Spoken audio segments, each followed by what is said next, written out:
My family lived in USSR Russia, and they moved here in like 1999, like either, I think, right before the USSR fell.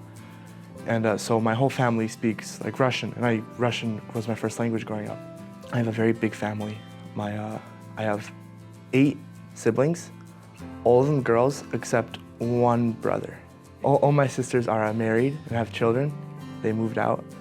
And me and my brother, I think one of my sisters, moved to Alaska with my mom in 2020. I would visit my sister every summer in Minnesota. And this year, my mom let me stay with my sister. So I'm living with my sister and going to Hope. Jeremy is a great student. He's like a one-man community building machine. He is such a friendly, approachable classmate. He's always out talking to people during lunch, during class.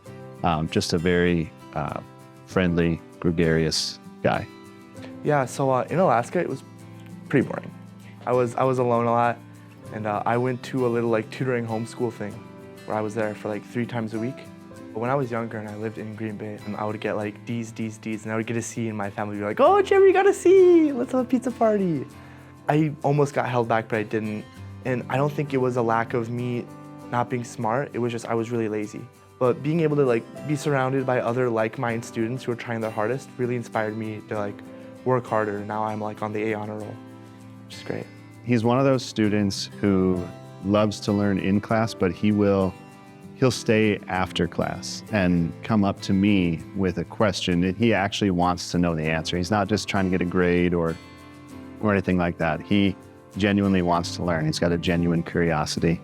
Questions about faith and what does it mean when someone isn't really living out their faith, because he sees that in his life in different places, and he wants to know, why is that? I really like how Mr. Kovac set up the class, where the first semester of the class is dedicated to different worldviews and what others might lead to. Like, for example, we studied naturalism and how like people who believe naturalism don't believe there's a God and everything's like accidental.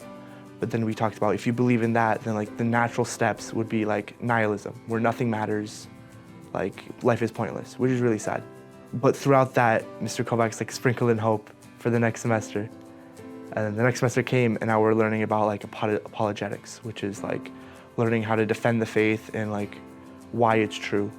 And what's really interesting about his class is he doesn't just give us Christian like sources. We studied an article by a humanist about like why the Bible wasn't credible. And we went through every section, we like disproved everything that he went through. I think that was really strengthening for my faith. When I think of Jeremy, maybe one reason I really like him, he said to me one time in front of the whole class, he's like, "You know, Mr. Kovacs, you're the only middle-aged man that I know that can use slang and it's not cringe." And I think there's a compliment in there somewhere. I'm not exactly sure where it is, but that's Jeremy. He just will say those kinds of things, and they're really fun. I'm really grateful for the teachers at Hope, because there hasn't been a single teacher that I've had like a problem with. All of them have been so patient and kind and understanding, and it's been really encouraging, like knowing that my education is in these people's hands.